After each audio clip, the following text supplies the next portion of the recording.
veces siento un nudo en la garganta y una opresión en el pecho. A veces siento un nudo, una cuerda, una horca. A veces siento que huyo, que remo, que nado y escapo. Y que a pesar de todo, en la orilla seguirán rompiendo las olas.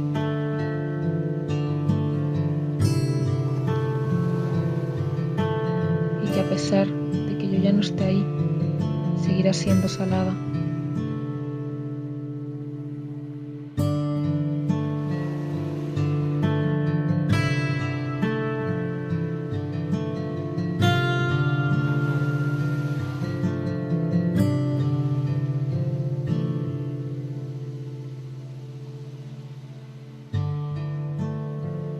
Y es que quizá nunca logre descifrar al mar.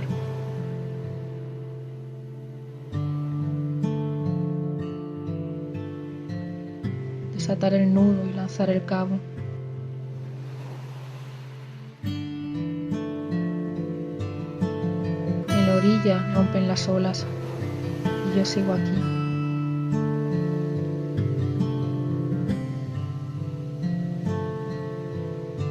Y aunque me haya ido, todo permanecerá intacto.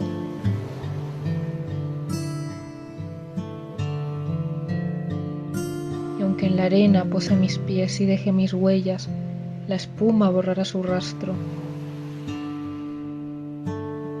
Y nunca me habré ido, porque nunca habré estado.